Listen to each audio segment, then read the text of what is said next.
Para poder entender si los huracanes se están agravando, tenemos que saber cómo han sido en el pasado. Joan Muller es paleontóloga de tempestades, una científica que estudia el registro forense de las antiguas tormentas.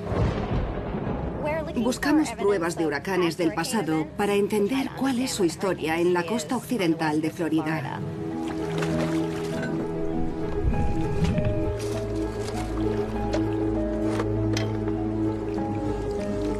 Cada huracán que ha azotado la costa de Florida ha dejado su tarjeta de visita en el sedimento enterrado en el fondo de esta laguna. Al investigar las pruebas de los huracanes del pasado, Muller intentará predecir las tormentas del futuro en Miami.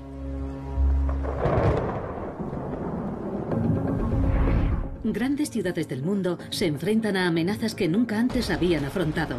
Nueva York, Tokio, Londres, Miami. Las amenazas provienen del mar, de arriba y de abajo. Estos son los problemas y sus soluciones.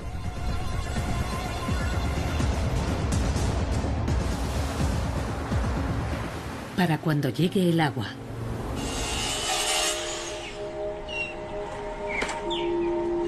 En el laboratorio de la Universidad de la Costa del Golfo de Florida, el equipo de Joan Muller analiza los sedimentos para crear una línea temporal de los huracanes ocurridos hace siglos. Estos sedimentos de una inundación producida por un huracán quedaron depositados en la laguna. Joan está estudiando muestras de hace 1000 años. Desde el 950 al 1250 después de Cristo, fue una época en la que el Atlántico era más cálido de lo habitual. Ha encontrado más sedimentos de materiales de inundación y evidencias de mayor actividad de huracanes en ese periodo. Estas muestras del suroeste de Florida son periodos de tiempo de actividad e inactividad. Los periodos de tiempo de actividad se relacionan con temperaturas más cálidas de la superficie del agua en toda la región atlántica. Por ejemplo, durante el periodo cálido medieval, las temperaturas de la superficie del mar eran más cálidas que en el continente y hay más sedimentos de inundación. Mientras que durante la pequeña edad del hielo, las temperaturas de la superficie del mar eran más bajas que las del continente y no vemos ningún material de inundación. Como la temperatura de la superficie del Atlántico está subiendo, la investigación de Muller indica que Florida debería padecer más huracanes en el siglo XXI. Esto nos indica que cuando la temperatura de la superficie del mar es más cálida, tienden a producirse más tormentas en el suroeste de Florida. Y debemos esperar más tormentas como estas.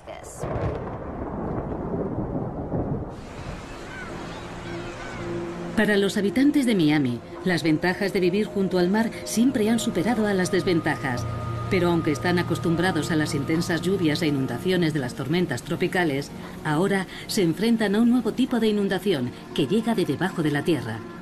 Ocurre cuando no hay una sola nube en el cielo, durante la marea rey. Los lugareños lo llaman inundaciones de los días soleados. La primera vez que ocurrió me quedé sorprendida porque de pronto apareció por toda la calle un montón de agua y grandes charcos. Laura Pantano es agente inmobiliaria.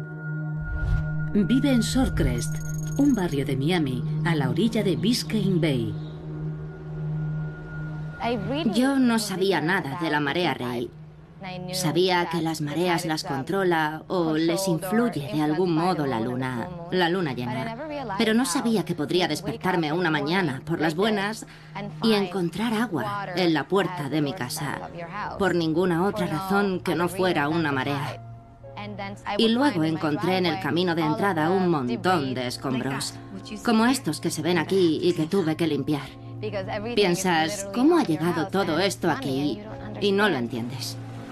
Las mareas rey son más vivas que las normales, que ocurren durante la luna llena o nueva.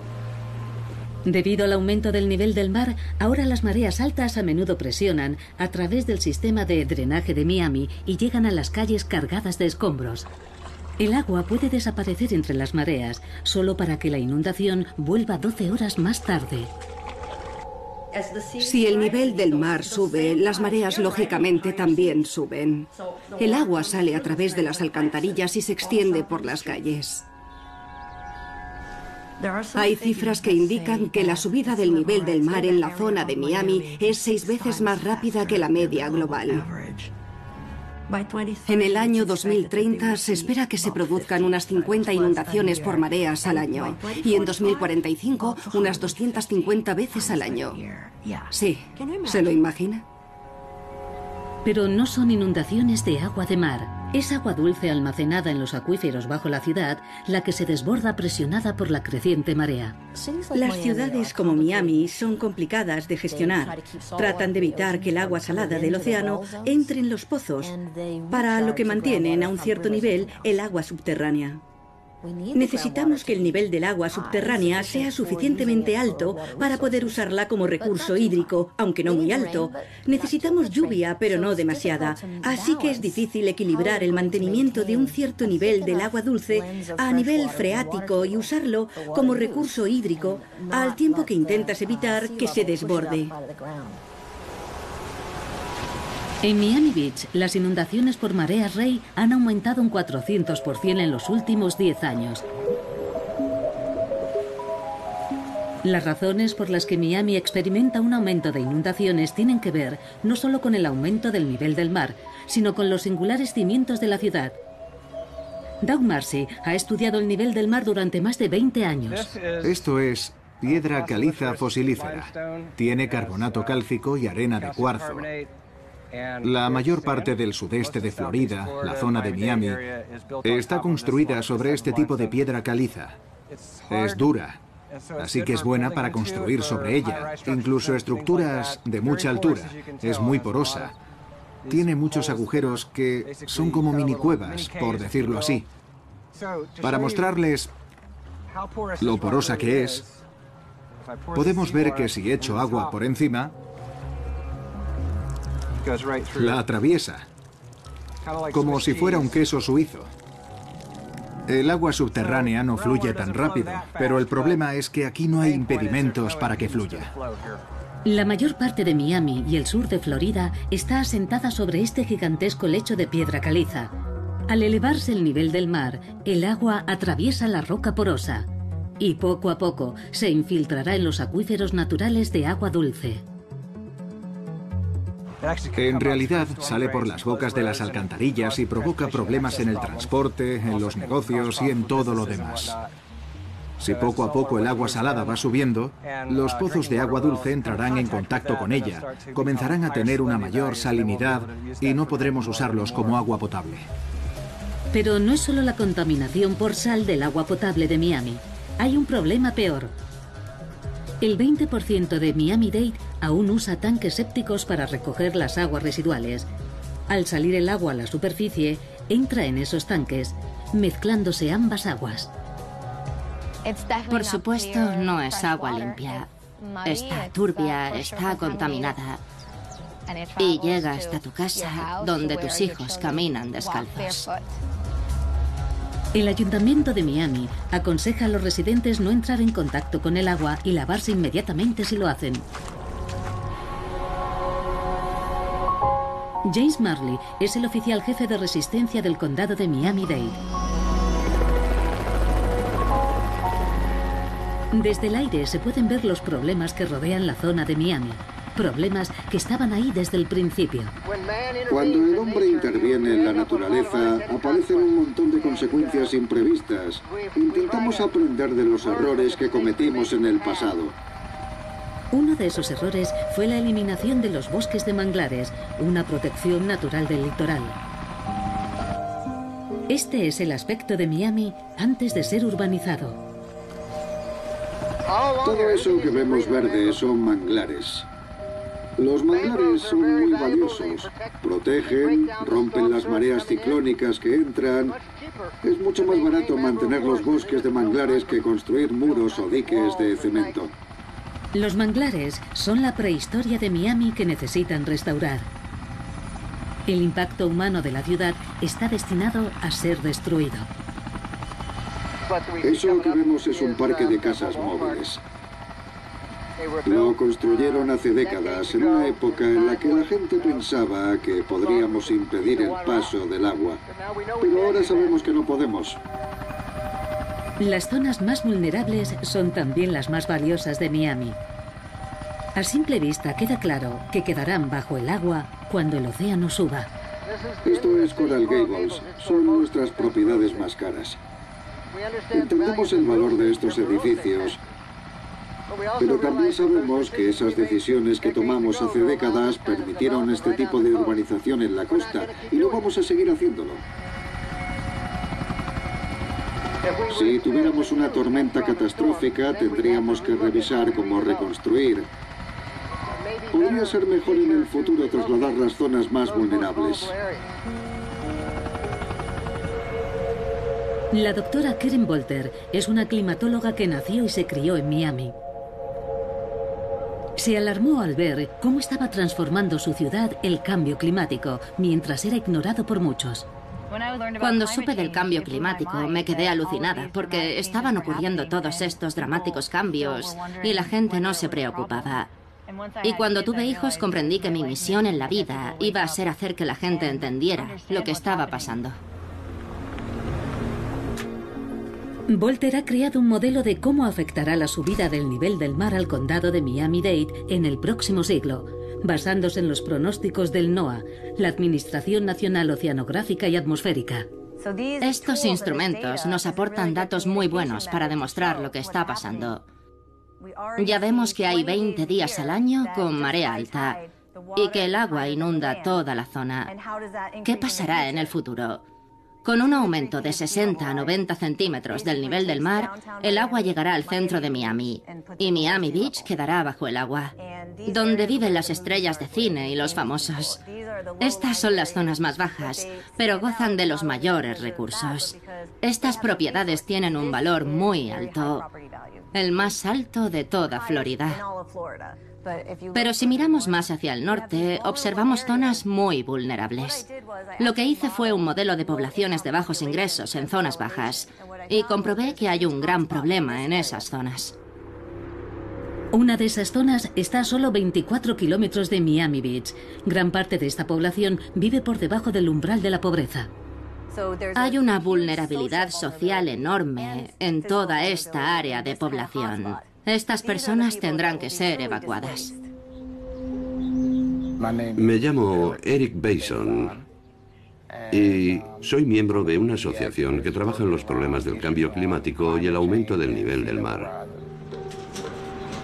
Eric Bason vive en la zona más vulnerable de Miami. Esta comunidad es muy pobre y muchos nos vemos muy afectados porque no tenemos los recursos necesarios cuando hay una inundación. Intento educar a los miembros de la comunidad sobre lo que debemos hacer cuando hablamos con el ayuntamiento para que se oigan sus voces y lleguen más recursos a las comunidades pobres como la mía. Alguien paga para que arreglen las carreteras y prevengan las inundaciones.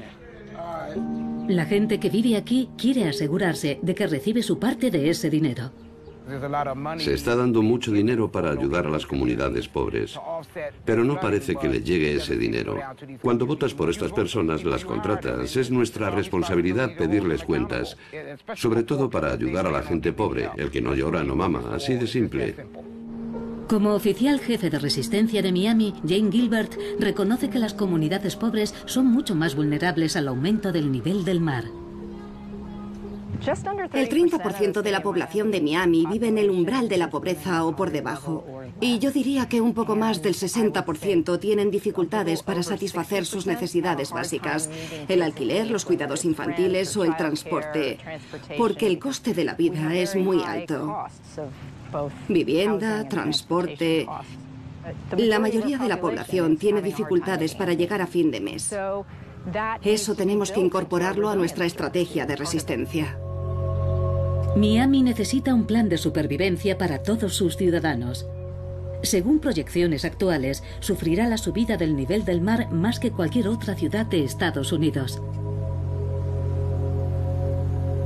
Miami podría experimentar una subida de 90 centímetros en 2080 y llegar a 1,80 m en 2100. Es un escenario aterrador. Da miedo pensar que es posible que pueda ocurrir, pero el hecho de que sea posible es lo que tenemos que saber. Miami también está considerada la ciudad con mayor riesgo del mundo en daños potenciales a propiedades causados por la subida del nivel del mar y también por las inundaciones. Peligran más de 416.000 millones de dólares en propiedades. Si observamos el centro de Miami hoy, vemos grúa tras grúa y una nueva construcción tras otra. Torres relucientes elevándose en la bahía. Piensas, ¿quién está comprando esto? ¿Quién lo vende? ¿Está loca la gente? ¿Cómo pueden invertir tanto dinero ahí? Es probable que tengamos una subida del nivel del mar de 60 centímetros en 2060 y 1,80 m en 2100. Y a ninguna de estas construcciones se le requiere por ley que tenga en cuenta eso en su diseño. Tenemos que considerar las infraestructuras, los edificios y los protocolos de uso de la tierra. Y tenemos que hacer mucho trabajo con los residentes para divulgar la información y educarles.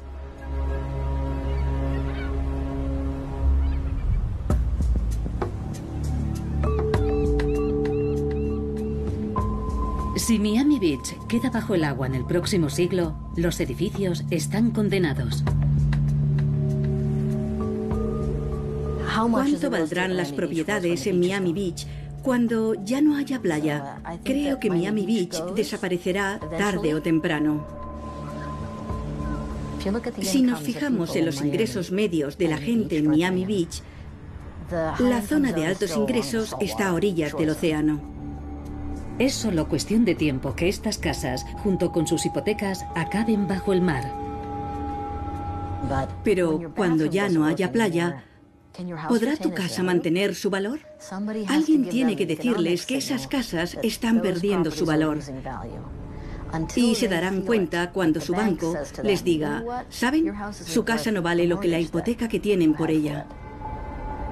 Ya veremos lo que le ocurre a mucha gente cuando esta lenta tendencia comience a convertirse en un problema real en el delicado equilibrio de las infraestructuras de Miami. Los constructores continúan edificando en las zonas más vulnerables de Miami y los compradores siguen demandando los pisos con vistas. Pero los constructores no ven más allá del futuro inmediato. No hay plan a largo plazo más que construir, vender y repetir. Estos edificios son como los bonos, inversiones que la gente nunca va a sacarles ningún rédito. En algún momento, el mercado inmobiliario de Miami tendrá que empezar a integrar con precisión en el precio la subida del nivel del mar en lo que cuestan las cosas. Puede que ya esté ocurriendo. Un reciente estudio desveló que las propiedades en la costa se venden ahora por un 7% menos que las del interior. Pero lo que no cambia es la gran demanda a pesar de ello. ¿Quién está comprando en Miami? Sinceramente no lo sabemos.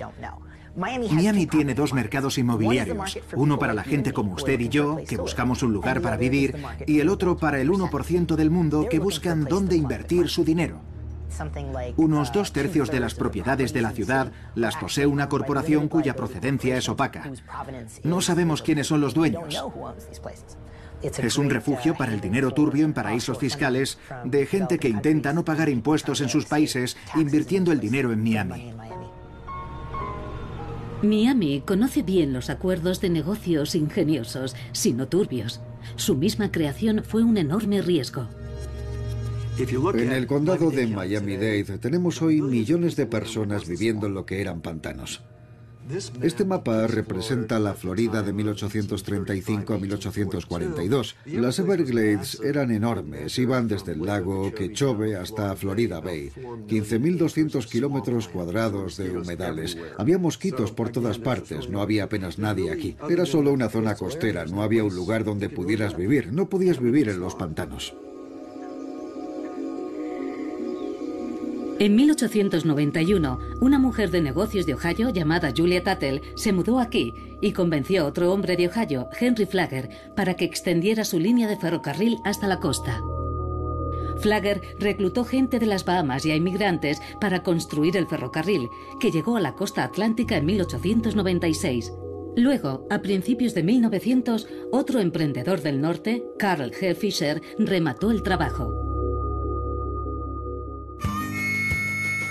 Fisher taló los bosques de manglares y dragó arena del fondo de la bahía para llenar los pantanos. Así nació Miami Beach. Carl Fisher convirtió un pantano en un sueño, pero pronto los frágiles comienzos de Miami se derrumbaron con la llegada de una devastadora tormenta. El huracán de 1926 causó una tremenda destrucción y los daños fueron increíbles.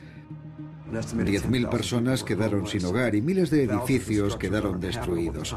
Las inundaciones fueron muy graves. Más de 300 personas murieron en ese huracán de 1926. Provocó más de 100.000 millones de dólares de hoy en día en daños. Los huracanes golpean Florida de junio a noviembre cada año. Pero la mayor tormenta de todas aún infunde miedo en los corazones de los habitantes del sur de Florida. El huracán Andrew, en 1992. Una noche que cambió la vida de la familia Petersen. La noche antes de la tormenta estábamos... Creo que en una tienda. Salimos a cenar y... Pasó algo, pero no lo tomamos en serio. Oímos las noticias, creo que la televisión del restaurante, y decían que el huracán Andrew había dado un giro imprevisto hacia el oeste. El huracán Andrew de pronto cambió de rumbo y se intensificó, confundiendo a los expertos. El Estado organizó rápidamente la evacuación de más de 1 millón de personas. La policía nos dijo, si no se van, dennos el nombre del pariente más próximo. Así que... Era inapelable. Pero los Petersen fueron incapaces de salir lo bastante rápido y quedaron atrapados en su casa sin poder proteger a su hijo pequeño. Este es Brian, con 4 años. Métete en el armario, pon los colchones en la puerta del armario. Protégete de los escombros cuando se rompan las ventanas, porque se romperán. Recuerdo a mi padre llevarme sobre los hombros. El agua le llegaba al pecho y yo, sentado sobre sus hombros, la sentía en los pies. Nunca olvidaré lo fría que estaba el agua. Recuerdo que el tejado había desaparecido y todo el barrio estaba como si alguien lo hubiera aplastado, como un dibujo animado. Recuerdo a mi hijo decir, puedes pasar por un huracán y morirte. Porque le pusimos almohadas encima, por si acaso. Fue aterrador. Todavía siento escalofríos. Una muralla de agua salada y vientos a 280 kilómetros por hora, haciendo volar por el aire mortales escombros. Por la noche, estábamos mirando por la ventana y vimos una luz verde enorme. Era la subestación eléctrica que explotó.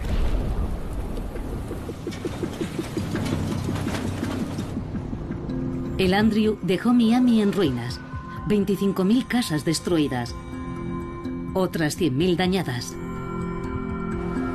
y 15 personas muertas. La normativa había sido insuficiente para este tipo de huracanes. Las casas habían sido construidas de un modo en el que los tejados salían volando. Esto demostraba que necesitábamos reforzar nuestra normativa de construcción. Los daños fueron enormes. 27.000 millones de dólares, suficiente para arruinar a 8 compañías de seguros.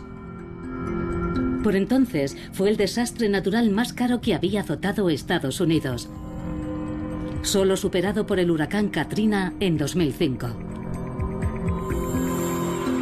Ahora, con la progresiva subida del nivel del mar, la marea ciclónica experimentada con el Andrew sería aún más devastadora.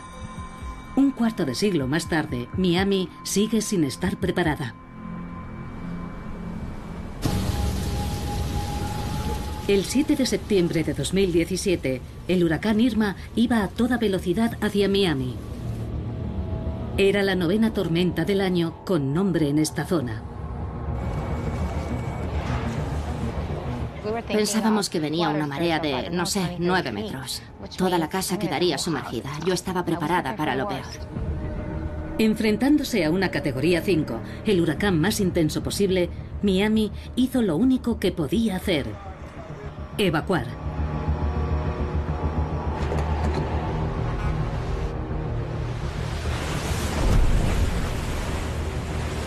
El Irma golpeó la ciudad con potentes vientos. El agua corría por las calles. Casi toda la ciudad quedó a oscuras.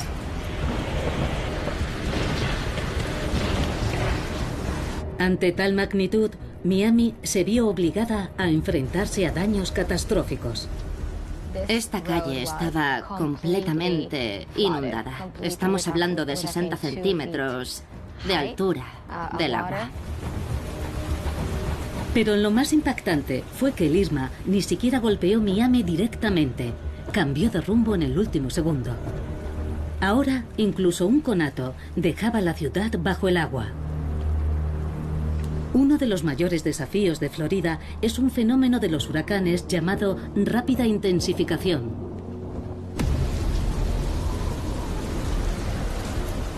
Todos los huracanes atlánticos se originan cerca de África y la mayoría crecen o se disipan de manera predecible cruzando el Atlántico. Pero al aproximarse al Golfo de México encuentran aguas más cálidas que, junto a otras condiciones climáticas como la cizalladura o diferencias de velocidad y temperatura del viento, las rápidas intensificaciones se vuelven letales y son imposibles de pronosticar. El escenario de pesadilla es una tormenta que se intensifica rápidamente y coge a la gente por sorpresa. Brian House está investigando en un intento de predecir la rápida intensificación con más precisión.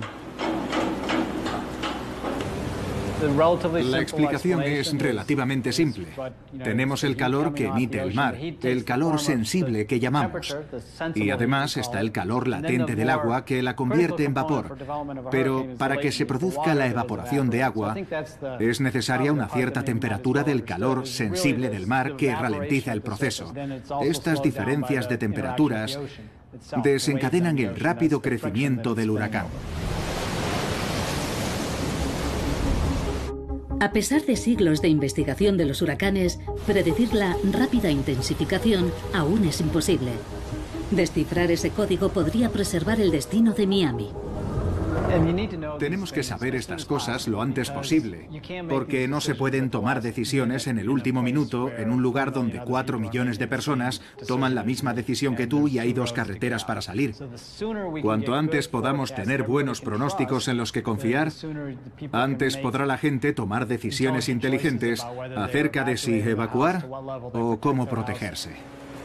Un generador de olas en la Escuela de Ciencias Marinas y Atmosféricas Rosenthal permite a House recopilar datos que no puede recoger de los verdaderos huracanes. Lo más interesante de estas instalaciones es que podemos tomar una cantidad determinada de agua y recrear en condiciones controladas un huracán sobre esa cantidad de agua, y así intentar entender qué ocurre realmente. Usamos esa información para crear modelos por ordenador para poder predecir la intensidad de una tormenta. Muchos de esos procesos, el calor que se transfiere, el agua pulverizada, ocurren aquí a pequeña escala. Podemos recrear esas condiciones para entender cómo evolucionan, el agua que es lanzada y cómo eso contribuye en la transferencia del calor a la tormenta y al modo en que se siente la fricción de la tormenta en la superficie.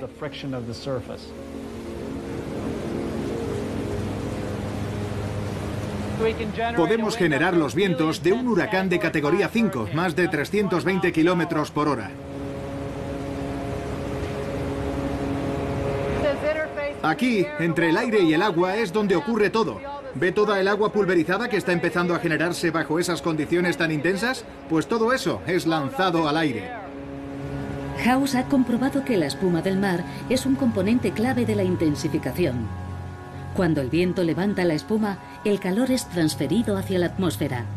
Ese calor ayuda a avivar la tormenta. Hay un aumento significativo en el efecto de la rápida intensificación. Este año ha ocurrido casi con cada huracán. Miami tiene mucho de qué preocuparse en el futuro. Huracanes más fuertes y frecuentes. Pérdida gradual de la línea de playa más exclusiva de Florida. Inundaciones de días soleados. Estos son los problemas a los que se enfrenta Miami. Para sobrevivir, necesita adaptarse y encontrar nuevas soluciones o arriesgarse a desaparecer en el mar.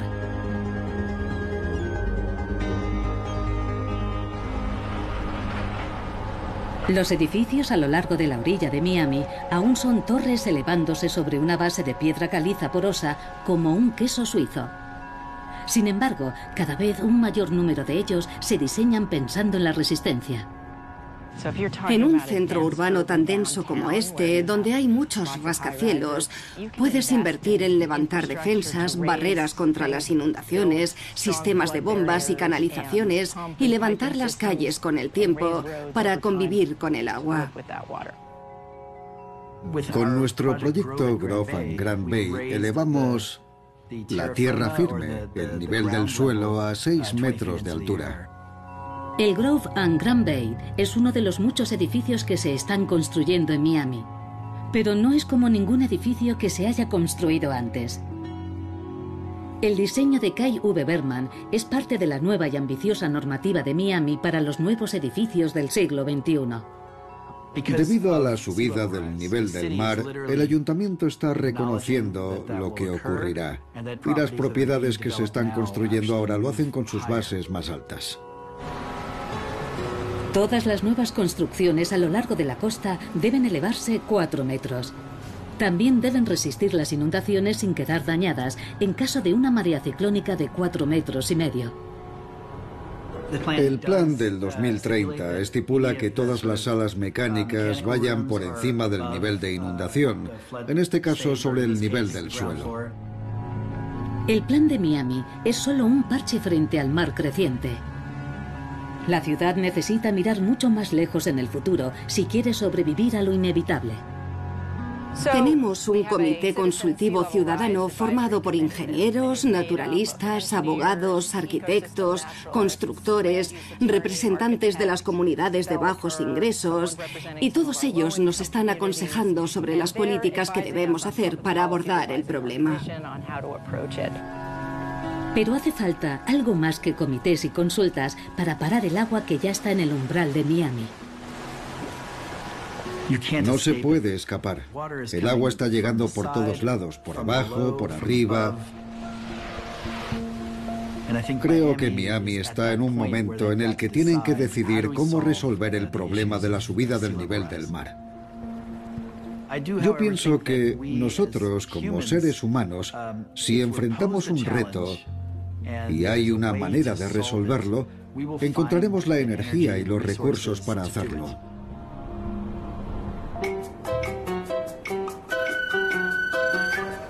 Mientras que las casas en la costa han sido siempre las más deseadas, algunos ahora prefieren zonas más altas donde no se verán afectados por las inundaciones de las mareas ciclónicas o por la subida del nivel del mar. El término gentrificación climática describe el hecho de que algunas personas se estén alejando de la orilla hacia barrios de ingresos más bajos, tradicionalmente menos deseables. Liberty City es una comunidad de población afroamericana y latina. Cuando construyeron Miami, originalmente la playa debía ser para los turistas ricos, así que no nos permitieron vivir en la playa. Debido al racismo y la exclusión, nos empujaron al centro.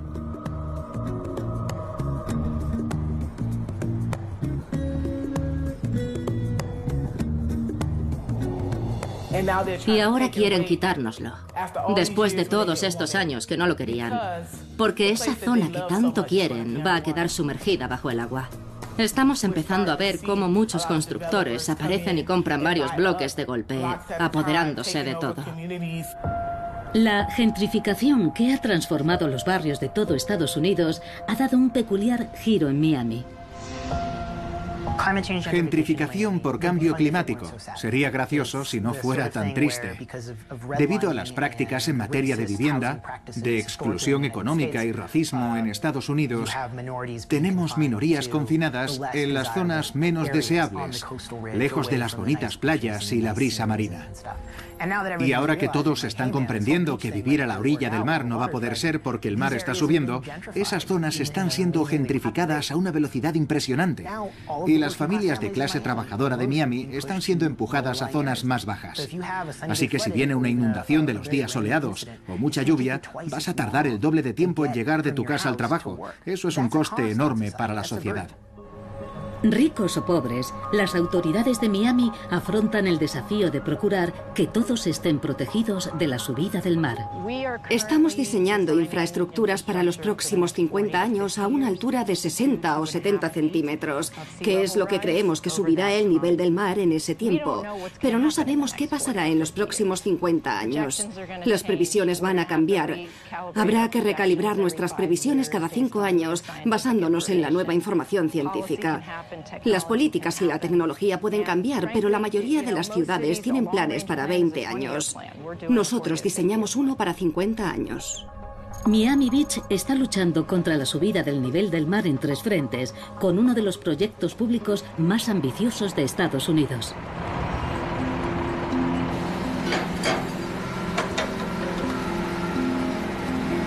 Esta es una época muy emocionante para un ingeniero.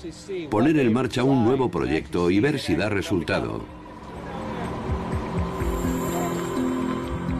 Bruce Mowry, como ingeniero jefe en Miami Beach, tiene la hercúlea tarea de mantener seca la zona más vulnerable de Miami.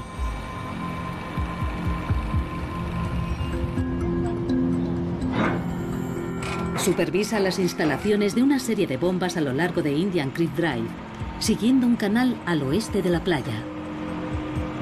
Es parte de un nuevo y enorme sistema de bombas. Tenemos 70 bombas y vamos a construir 40 más a través de toda la ciudad durante los próximos 5 años. Esto mantendrá las calles secas y nuestros residentes tendrán una mayor calidad de vida.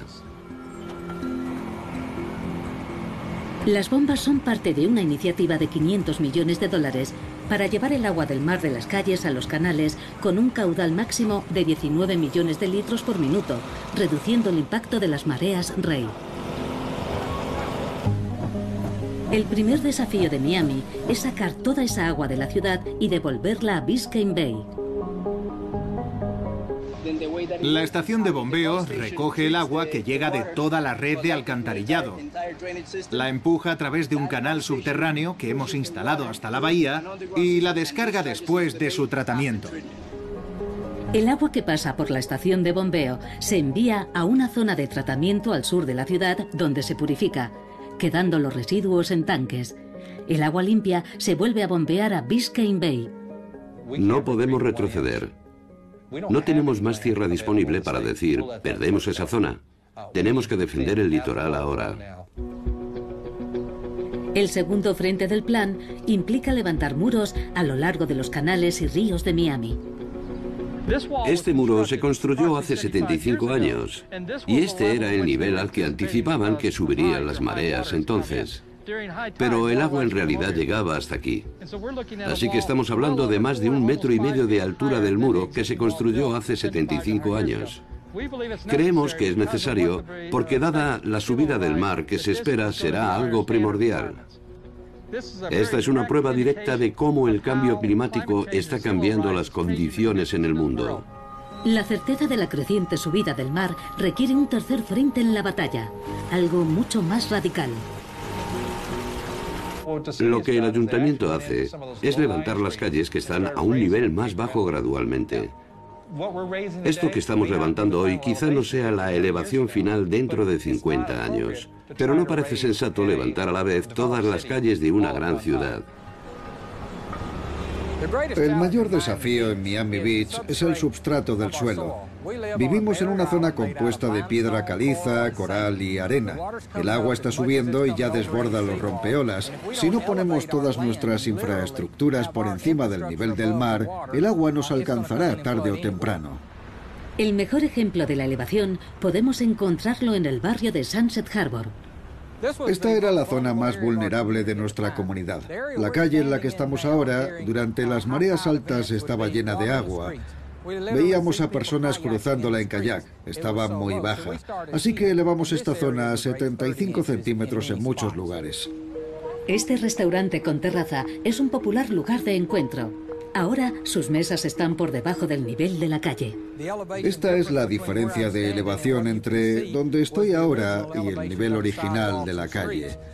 Cuando terminemos con este barrio, traigamos tierra del continente, instalemos tuberías, construyamos las estructuras de drenaje y pavimentemos, estará 76 centímetros más alto.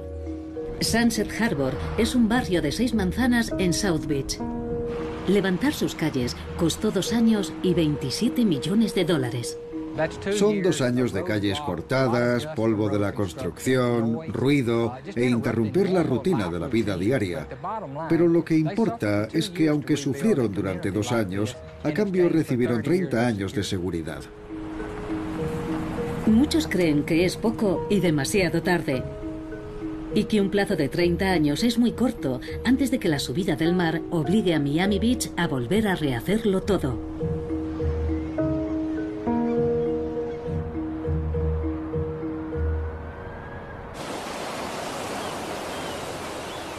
El problema es que la subida del nivel del mar va a continuar, por lo que elevar la ciudad es como caminar por una plancha. Funciona siempre que no llegues hasta el extremo. Y la dinámica de la subida del mar va a continuar. Así que no creo que acaben con el problema elevándose 1 metro o 1,5 metros. Incluso así, tienen que estar preparados para graves huracanes y más épocas de lluvias extremas que también harán que suba el nivel del agua subterránea. Una parte muy importante del problema. Una de las estrategias de Hill para combatir la subida del nivel del agua subterránea ya ha sido probada en los Países Bajos. Creo que podemos usar los accidentes geográficos para estructurar zonas que sean seguras con estanques de agua. Luego podemos hacer flotar distritos urbanos sobre esos estanques. No estoy hablando de hacer flotar casas en el Atlántico. La idea holandesa de los canales es genial, porque se basa en la gravedad para drenar el agua subterránea de las zonas de alto nivel freático. Ese sería un buen método para adaptarnos a vivir con más agua. El jefe de resistencia, James Marley, se ha fijado en el modelo holandés de construir diques, canales y presas, pero no cree que eso vaya a funcionar en Miami por su singular geología. La idea de construir diques y presas sobre nuestra piedra caliza porosa significa que no van a ser tan eficaces como los diques y las presas en otras partes del país. Tendrán el efecto de amortiguar la fuerza de irrupción de una marea ciclónica, pero el agua entrará a través de la piedra caliza y hará subir la capa freática de agua dulce. Esta particularidad de nuestra geología tenemos que tenerla muy en cuenta mientras continuamos avanzando. Puedes elevar casas, edificios, carreteras. La gente lo está haciendo por todo el país. Por todo el mundo se están elevando edificios. Pero, ¿se pueden elevar todos los edificios de Miami Beach? No lo sé. Y si lo elevas y la piedra caliza que hay debajo está llena de agua salada, tendrás que bombear de nuevo mucha agua. Todas estas cosas hay que considerarlas. El Ayuntamiento de Miami Beach está comprometido en superar los desafíos a largo plazo, no importa cuál sea el coste.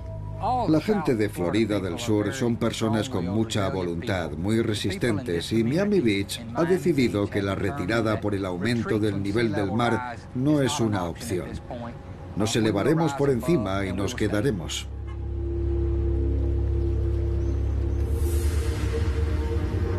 Hay un edificio en Miami que es un brillante ejemplo de lo que podría hacer para enfrentarse al futuro. El Museo de Arte Pérez se inauguró en el 2013, cuando una Miami que se hundía azotada por las tormentas estaba siendo aceptada por la mayoría de los residentes. Los diseñadores del museo afrontaron el reto. Estamos en el lado sur del PAM, el Museo de Arte Pérez de Miami, en la puerta de entrada. Al este podemos ver Biscayne Bay. Somos un museo de arte moderno. El primer nivel empieza a 6,5 metros sobre el nivel del mar y el segundo está a 12 metros. Los materiales que hemos utilizado son increíblemente sólidos para resistir condiciones meteorológicas extremas. El cemento usado en toda la estructura y la madera pueden resistir el viento y el agua.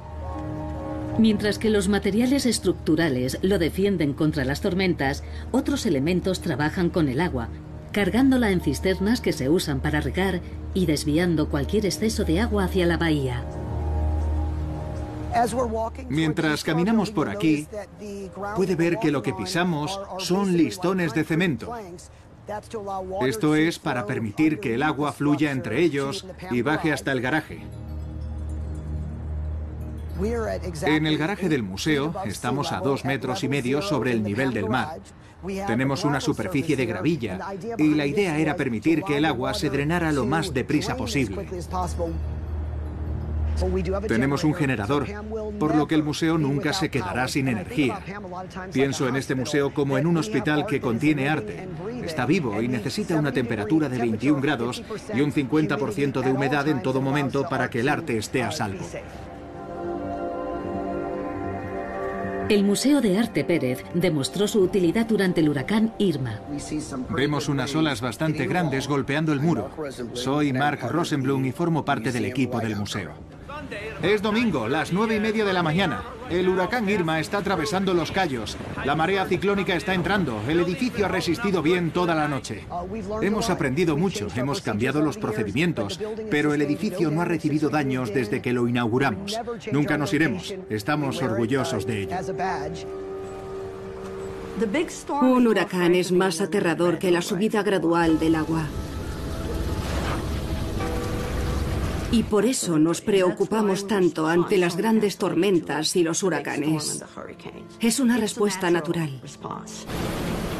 Según Caldas, los habitantes de Miami deberían estar menos preocupados por los huracanes y más por la subida del nivel del mar. Es más importante considerar las inundaciones antes que los huracanes. Un huracán puede golpear o no, pero la marea entra cada día. Y está empeorando. Las mediciones están ahí, los datos están ahí. Va a ir a peor y rápido. Así que tenemos 3 opciones. Podemos proteger, construir terraplenes y muros en diferentes zonas. Acomodarnos al agua, construir zonas que puedan inundarse sin daños, o nos retiramos, que es el último recurso que tenemos. Si tu casa se ha visto inundada 250 veces al año, es probable que sea hora de irse. Tendremos que salir de aquí. Empiezas a pensar, vale, ¿y si no tuviera coche? ¿Y si no tuviera trabajo? Porque si no hay casas ni pisos para vender, así me gano la vida. ¿Y si no tuviera una casa a la que volver? Lo que estamos viendo es que la gente empieza a pensar en marcharse. No se les ha dicho que se vayan, lo dicen ellos, que prefieren irse a otro lugar.